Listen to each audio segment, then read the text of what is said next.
the moment in the live at the start where nobody's here, but it's also the first part you see if you watch the video recording. So those watching the recording, welcome. And if you're already on the live, that was quick. Well done. As always, listening to the sweet sounds of Aiden Taylor Music, who's currently working from home today, right over there. And shirt bought at the Best Friends Conference. Shout out to my people there, because you know I love y'all very much. So today, we're talking a little bit about leadership, and holy macanoli, Jen's here. Hi. Are you back? Are you back from your travels? Was it Prague and all the other places? Welcome. Everybody go say hey to Jen. Follow Jen. Great speaker. Well, I was about to say even funnier comedian, but then it's great at both. So, but also comedians. People come up to me at events after a talk, and they're just like, "Hey, you know, have you trained to be a comedian, or have you done work in it?" And my answer is always, "Oh, hell no, I am not because I'm not a comedian. A comedian goes out to a microphone and is just vulnerable. You can get heckled and booed, and I don't get heckled or booed at events. My bar is set so low for comedy. Being a business keynote speaker, it's like I just have to be moderately funny to be viewed as the funniest, speaker there at their event. So props to actual comedians like Jen, and of course, you're back but about to leave again. So that's probably how it works. All right, well, I owe you a conversation sometime, Jen. So hello, and let's talk sometime. Why is my glasses fogging up like I'm in a sauna? It's so weird. So leadership stuff. And there's these terms going around right now, and like quiet quitting and things like that. And we call that here in the union setting as work to rule, where like teachers will do that as well. Sometimes they'll cut down. They won't do the extracurricular activities, especially when you're trying to renegotiate a contract and stuff. So that's what it sounded like to me, like doing the bare minimum. And then I thought, wait a second. I read into it more. And a lot of this stuff is doing only what your job entails. But isn't that doing your job? Like, why are we looking at like some clandestine thing that these younger people are doing? They're just doing their duties and nothing more. That should be not only acceptable, but expected. And we have this thought of, even when it comes down to, this working from home, working from a workplace, hybrid, whatever it is, people are like, well, when you come into work, and Gladwell had commented on it as well. And they're like, well, we need to be productive. We need to be in the workplace. And you hear about these monitoring softwares that go on there if you're online. And people assume when you're at work, you're working. Has nobody seen Seinfeld? Has nobody seen the clipboard move, where you grab the clipboard and you hurry around the office and nobody bothers you? Like, it's amazing when some people get into leadership positions. They think the people below them are dumber than them. Like, you were shifty when you were coming up and you could figure stuff out and you could play the game, but anybody below you can't. You're getting played too. And that's the thing. I read something else this morning on LinkedIn, talking about how the quiet quitting and working less or you're working from home, and somebody's like, well, that's just not how it works though if you want to, climb the ladder, because there's only one position here and a bunch of people gunning for it. And you have to, show up, and you got to be there all the time and do all these things. You don't.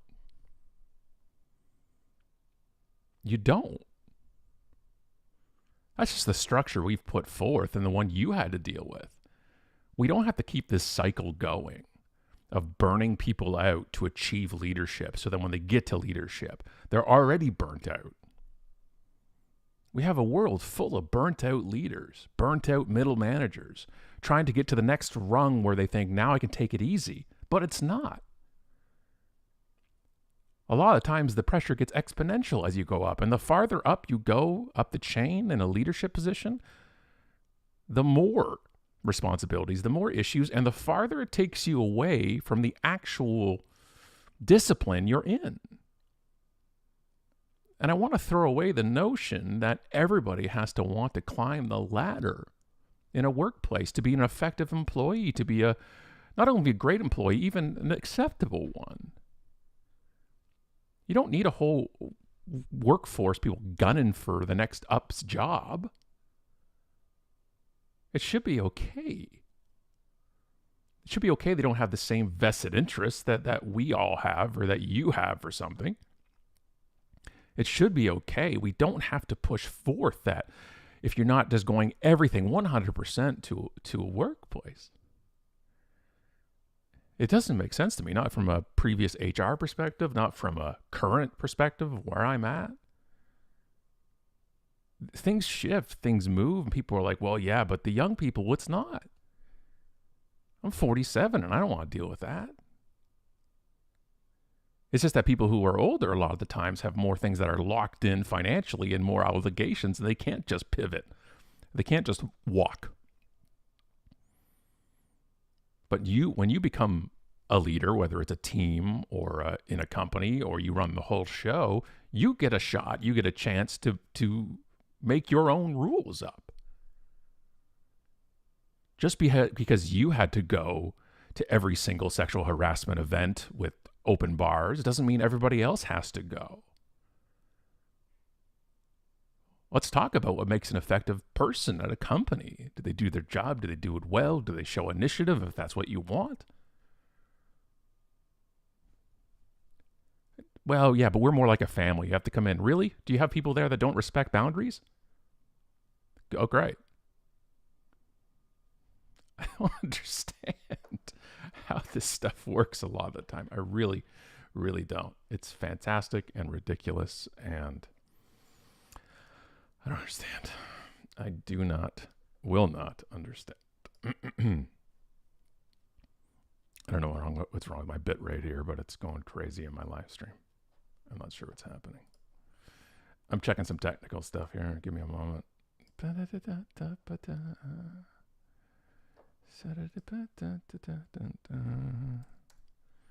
What is wrong with my whole thing? Oh, more streaming issues. I'm here, and there's Jamie. Thank you.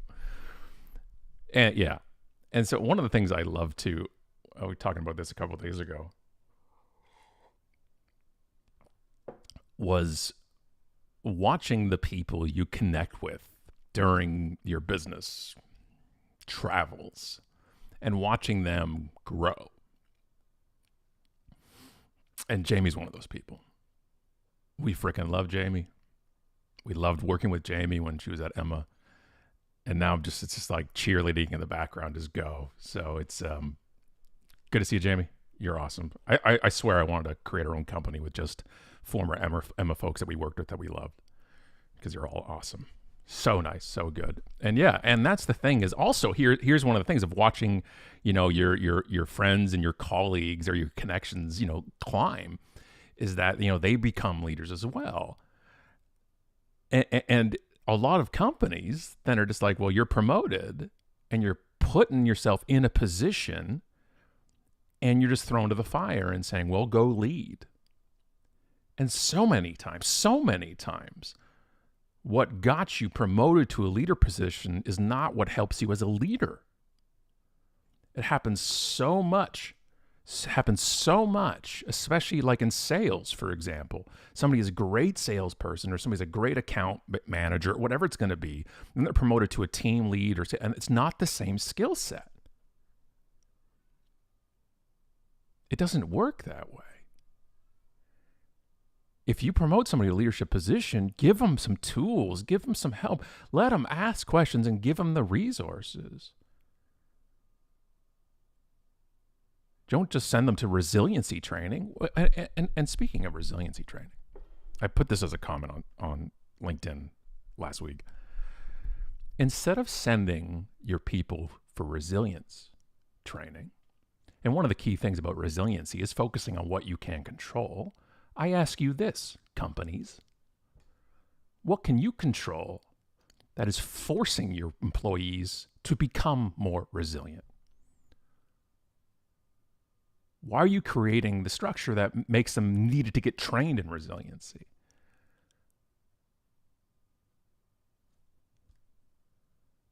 Look in the mirror. We don't never think it's us. Well, we need to train them. We need to show them the right way. What are we doing? You don't know what it's like to work for you. Period. Period. Self-awareness and empathy are such key things. Not now, though. Not going forward. They always have been. And the problem with self-awareness and empathy is people think they're strategies. They're not strategies. They are ingredients to being a good person, good people in the world. I'm sorry, Jamie. I didn't mean to make you all caps cry. Manu, thank you. Always love the vibes here, because we're also a Scotty Barnes household for the Raptors. Always, you know the vibes. And this is the issue for me. Honestly, it is. If we want our people to look at what they can control, what do we control in their situation? What do we deal with? How do we deal with it? Jamie's got a banger of a comment coming in here. Ready? Boosh. And they have absolutely no clue how to coach. Great player. Our number one type of content, hands down, are templates, because these people are constantly just Googling, how do I run a one-on-one? Which KPIs am I supposed to be measuring? Love that we're telling them that my company, but it's alarming that they need to find us this way, shows a lack of leadership above the managerial level. Exactly. And that's the issue. Like, we have this world of, like, and my problem is I'm trying to think less black and white. I really am. Although that way of thinking certainly has gotten us to a few books and stages. But I know there's a middle here. But it's like leadership in my initial look is like a bunch of people with impostor syndrome, and some who want to fix that, and some who overcompensate for that. And I just have to tell all of you right now, new leaders, veteran leaders, and everything in between, nobody knows what they're doing. Nobody. They have a collection of best practices formed in their head with their own biases and experiences and wisdom is simply time plus mistakes, and they think this is the best way. Maybe they were brought up by a hard-ass manager, and they're like, well, this is what worked for me. It's like parenting. Instead of thinking you were successful to spite the hard-ass person, right? Hey, Susie. Leadership is about nuance, Scott. So yes, out of the binary of black and white. And exactly that. And that's the problem for me, because I know, and I read a great quote. I can't remember who said it. I apologize. It was like, if imposter syndrome, if you don't have imposter syndrome for the first 3 months of your new role, check yourself. If you still have imposter syndrome 6 months into your role, check your manager. It's a great, I love that, right? So it's like this middle kind of, I shouldn't probably be in this role, but I can really work on it and get there. And I really did like that too. Hey, Michelle. And then there are companies that won't hire someone without management experience, even when they have transferable skills. I've had plenty of leaders in my career who can't lead. Yes. Yes. Yeah. And it's this weightedness of both experience and education and everything. It's just, we give so much weight to those things on the resume and so much less. And one of the reasons why we do that with just the resume versus a skill trait is it's harder to pull those things out in an interview in the hiring process. And you more find out their actual skills in a workplace when they start working. So I understand as the interviewing part of it, and references are hard to do when you're finding those things out. But it's true. And that these companies just, so many of them just, go external for it, which kills a lot of the internal motivation for it. The problem is they're like, well, I'd rather the leader I don't know than the up and coming leader I do. It's painful. It's painful. Hopefully this football season will not be painful. Go Lions.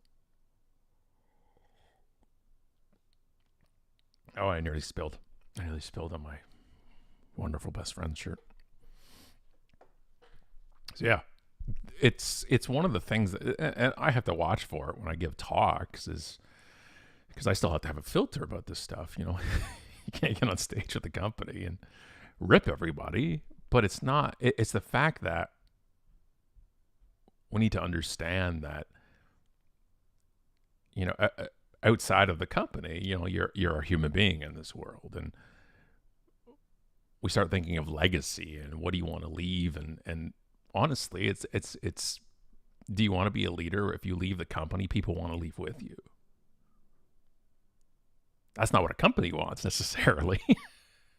But think about that. Think about the people that you've had in your life. And these could be, I don't mean leader just by company.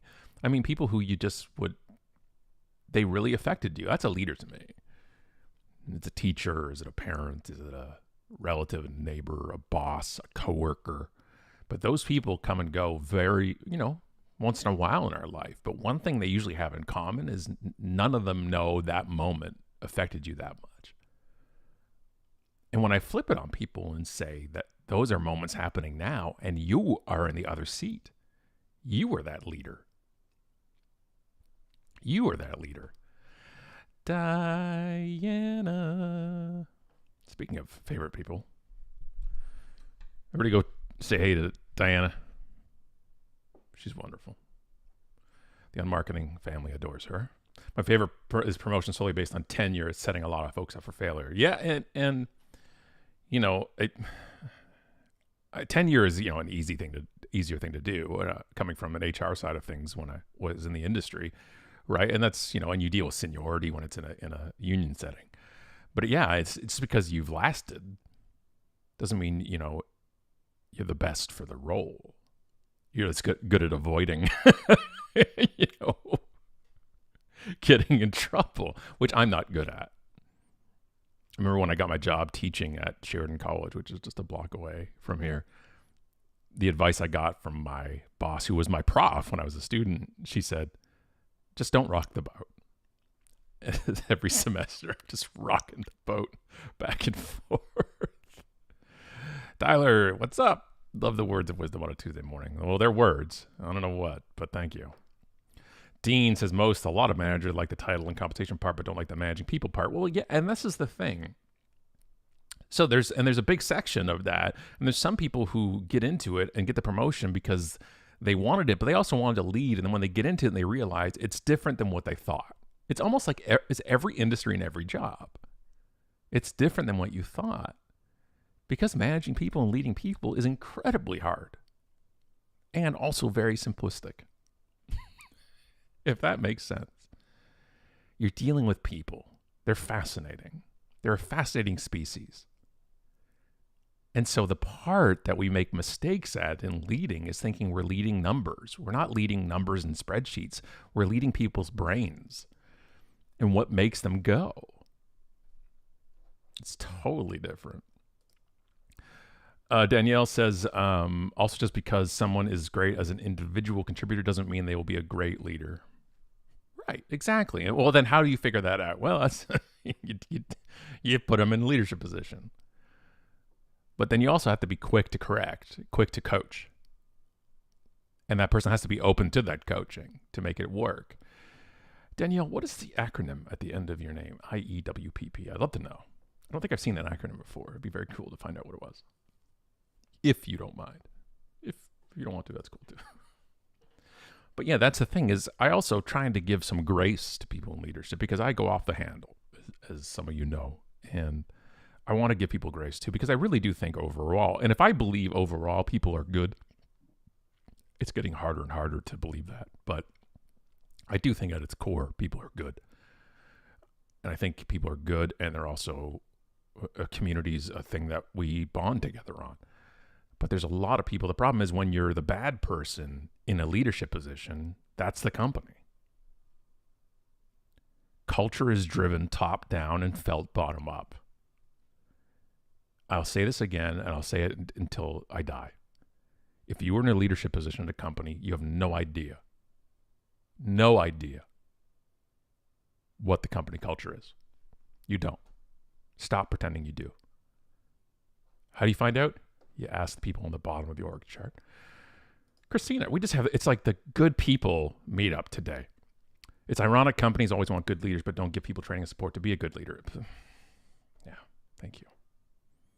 Dean, another good person. NFC North math. Packers are greater than Vikings, greater than Lions. No longer. Dean, you're not my list of great people anymore. Get out. Get out. Enjoy your last year with the Raptors. Danielle has international event and wedding planning professional. Nice. My brother is in your industry. He runs a entertainment company out of Texas, Jordan Con Music Company, and they own about, I think, like 15, 20 bands now.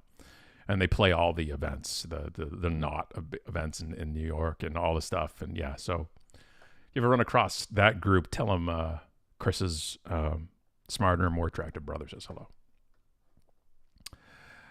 All right. Jim's got a thought. A big problem is that so few people understand the difference between actual leadership and simply using authority. They think that being a leader is simply telling others what to do while sitting back and doing the least possible amount of work themselves. Leadership is far more than just a delegation. Also, they are often unwilling to pass along their own knowledge, thus stunting the growth of their team because they feel insecure in their job. Jim, that is probably one of the best comments I have ever gotten on a live or a post. Does somebody want to freeze frame this? Because that's it. That's it right there. Jim, y'all just summed it right up.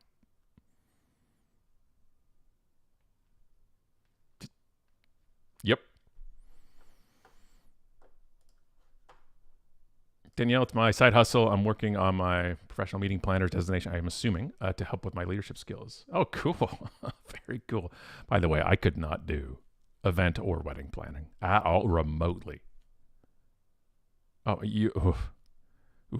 oof.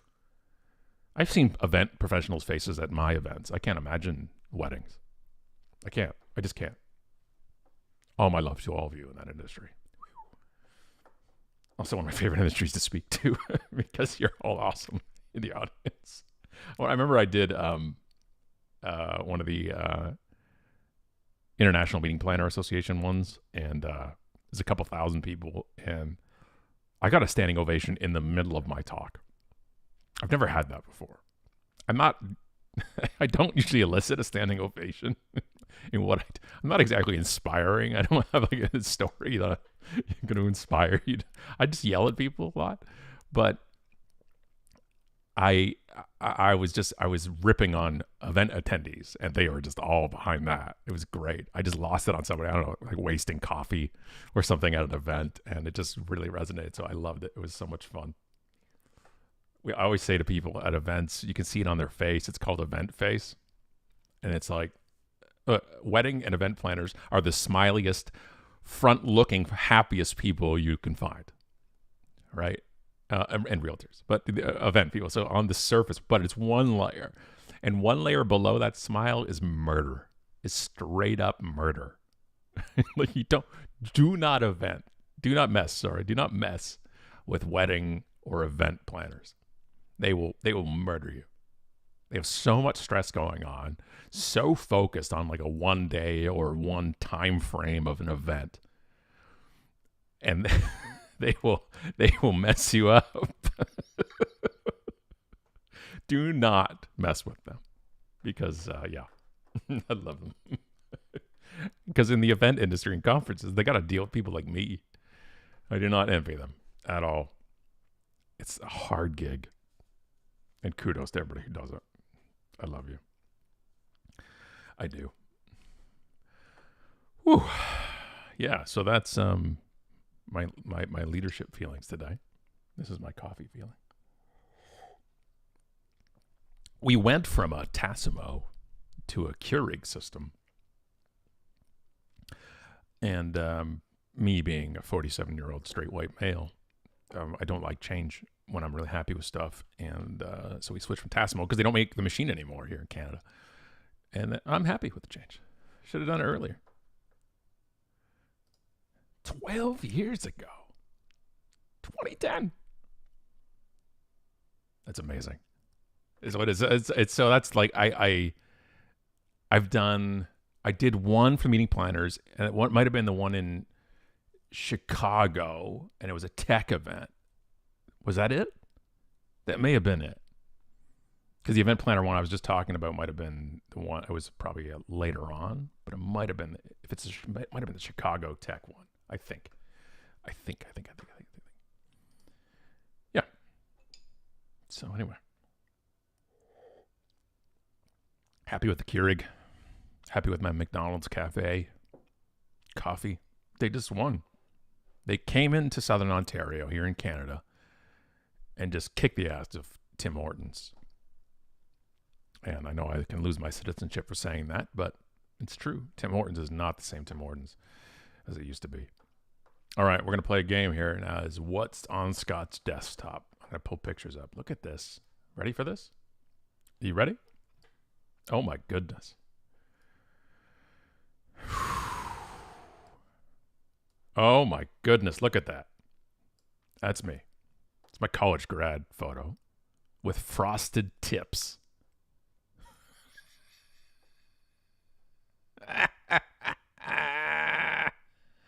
Oh, Caledon.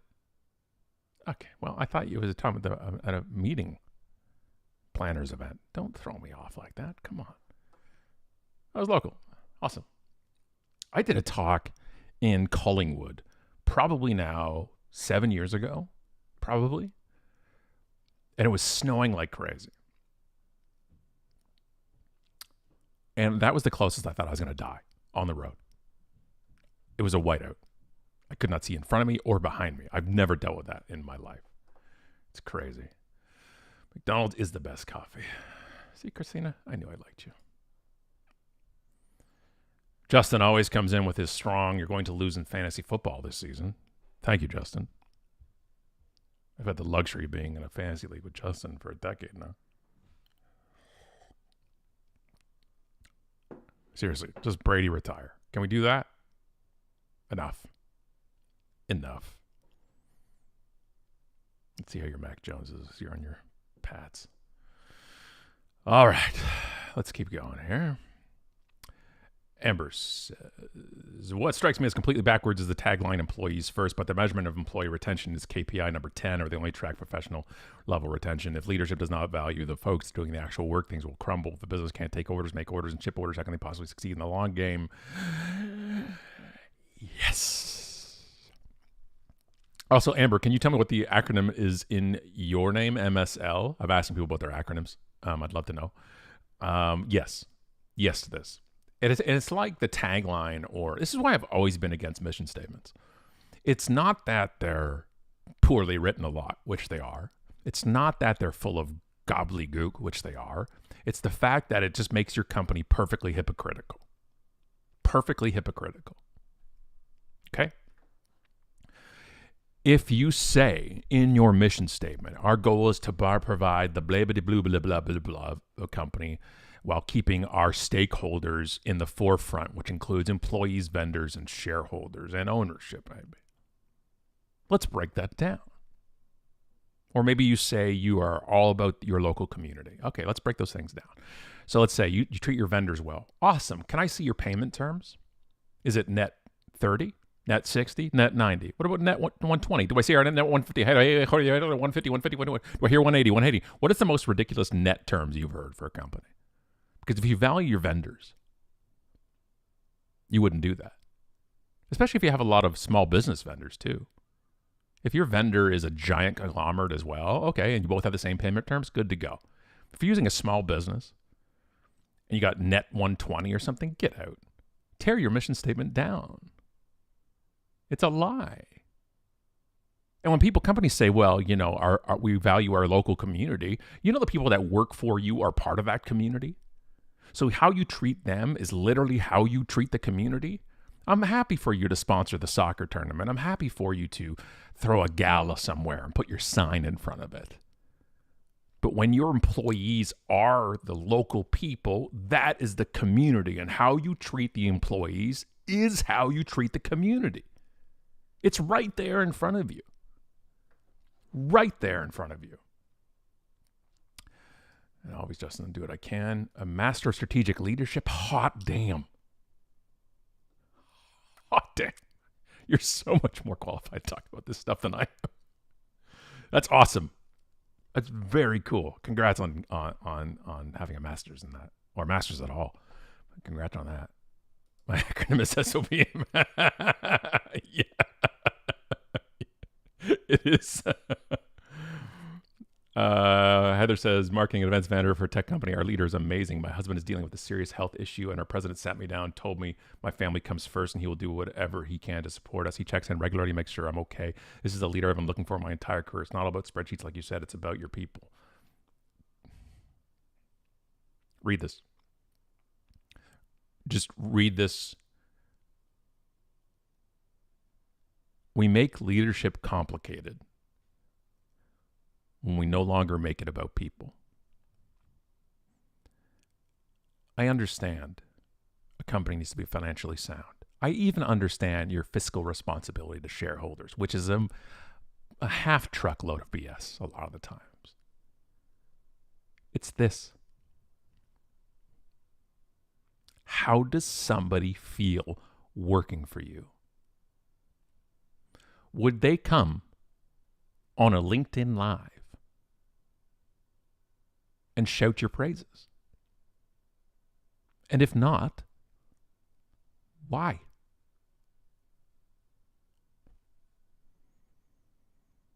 If you want 3 references for me to work for you, I want 3 references from people that's worked for you in the past. Because I know if I called up Heather and asked about her leader, this is what she'd say. It's all people. It's all people. Thank you, Heather, for sharing that. And all our love to you and your husband as well. Oh, people. And I will see you in December, yes. It's going to be a fun event. And now I really want to meet your boss in person, because I will sing their praises as well. So thank you for that. We make the stuff so complicated. So much. And yet, it's so basic. And one of the problems I find happening is when people do that old line of leave your feelings at the door, or it's business, not personal. There is no separation. And it's also lunacy to even suggest it. Lunacy. Scott says, hey, Scott, enjoying your chat. Thank you. What is a key ingredient in 2022 to retain good employees, leadership, health benefits, work from home, hybrid? Seen we have staffing shortages everywhere. We do. And here's the thing. Here's the problem. And it's not sexy for me to say, is that what we need now is what we've needed before. It's just it took a pandemic to shake some people to get them out of that tree. And now as people are going to whatever other side we feel we're on right now, which we are still in a pandemic, a lot of people, the people who wanted just to go back were the ones who got the most advantage to going back. It's very simple. If you want, the studies have never changed. They don't frickin' change through decades, through generations. The main things you have to do is pay them fairly, their perception, not yours, and treat them well, and show if there's advancement opportunities. There you go. Treat them well covers a lot of things. Toxic workplace, management, all these things, their job, everything else. Pay, treatment, opportunities. Those 3 things. Whichever are lacking, look at that. But the thing is, you also have the ability to find out. People will say, and I'm not saying you're saying this, Scott, I'm just saying you hear this line, nobody wants to work. No. Nobody wants to work for you.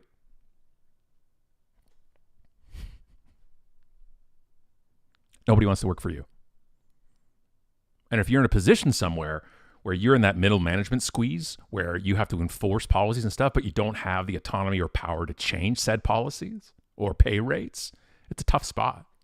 It's tough. And for me, that's one of the things there where that transparency, that authenticity comes in. If you're in that spot and saying, look, I don't have the power to change our salary band, our scale. I'm sorry. What else can I do to make it better for you? Just have conversations as adults. You work with adults. You hire adults. talk to them. Listen to them. It's just this world where the young people don't want to know. You were saying the same thing when I was 20-something. And probably the same thing when my parents were 20-something.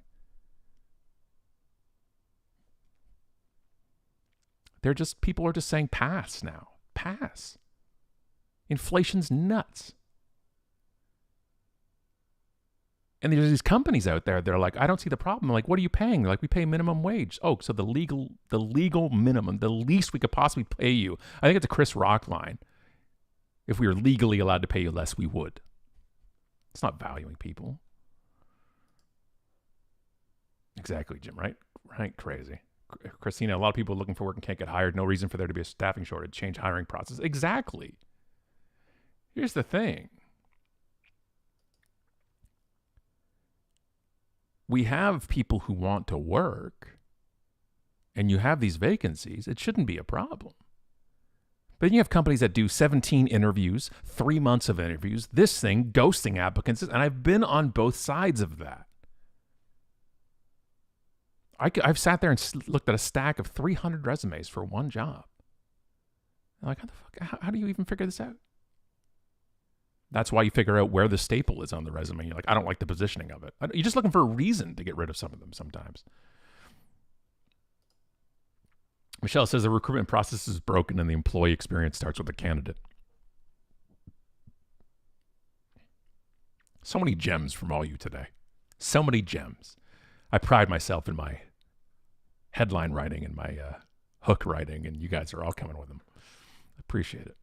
Always. Just go through the process of working for your company. Go through the interview process. Try it. Apply online to your own company.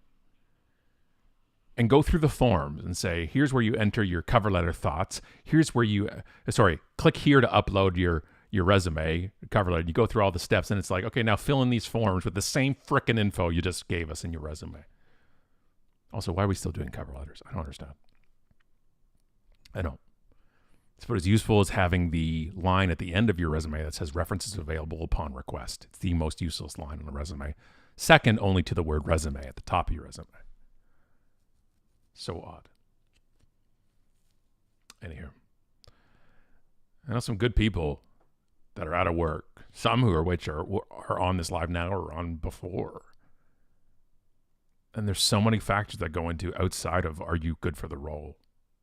There's politics, there's overwhelm on both sides, there's biases, then it's like sometimes it's a crapshoot. It's why your self-worth shouldn't be tied to your position. People that I know are awesome people. They're smart, they're kind. They have initiative. Sometimes you get into a rut instead of a groove, and it's hard, and it's demoralizing.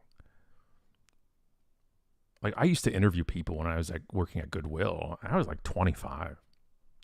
That's got to be hard too. And I know it's not about age, but that's tough. I'd interview people who were mid-40s, 50s for store manager positions. It's got to mess with your head a little bit. Christina, me dying to work back in my career, can't get hired anywhere, and I have no idea why. It's just that's those spots that you get into. And then it becomes this cycle of it. By the way, I'll go check out Christina. Christina's brilliant. Puts out great content on LinkedIn. Great experience, especially in the buyer space and e-commerce. So I do my part. Let's get some words out about the good folks and go say hey. All right. I think that's my time for today because we are about to go out for a late breakfast, early lunch. I'm not calling it brunch because it's not fancy. I like fancy brunch, but this isn't brunch. All right, y'all. Christina, good luck in your search still. Wonderful to see so many of you in here today talking about topics I love. And we'll see you whenever next spontaneous time I decide to hop on here. Oh, wait. But I got a long one here. What's up, Haley? Long time. My fiance got out of the Air Force and took him 3 months and 5 interviews to get hired. He loves the company he's with, but I had to support him during that time and encourage him because he was about to settle for an entry-level job. Also, it's been forever. But hi, Scott. Well, that's what I was going to say. Good to see you. Hope you and your family are doing wonderful. And Lee says, I've listened to Brian Buffini's podcast for years, and one of my favorites is when he interviewed you in 2018. My man, Brian, you dropped a favorite quote I think about often. If you believe business is built on relationships, make building them your business. I also really enjoyed listening to your story about Ritz-Carlton and how they treated you. Just want to drop a note to encourage folks to listen to this one. Thank you, first of all, my man, Brian. Say hello to my man, Brian Buffini, and the whole crew, including Derek as well. Yes, the Ritz-Carlton story, but it wasn't how they treated me, just so you know. That's the Hearn family and Joshy. So I did not get that pleasure of that experience, but I do tell the story. So thank you, Lee. I appreciate that. Thank you for spreading the word. I love Brian's podcast, and I'll do it every month if I could. I know they don't want me to, but love it. Love Brian. Love that team. I love doing the tour when I did it. And one of these days I should come back and do UnLeadership for them because that was fun. Okay, this time I'm going. Thank y'all. Enjoy your week. Be kind, be safe, and you're not the jackass whisperer.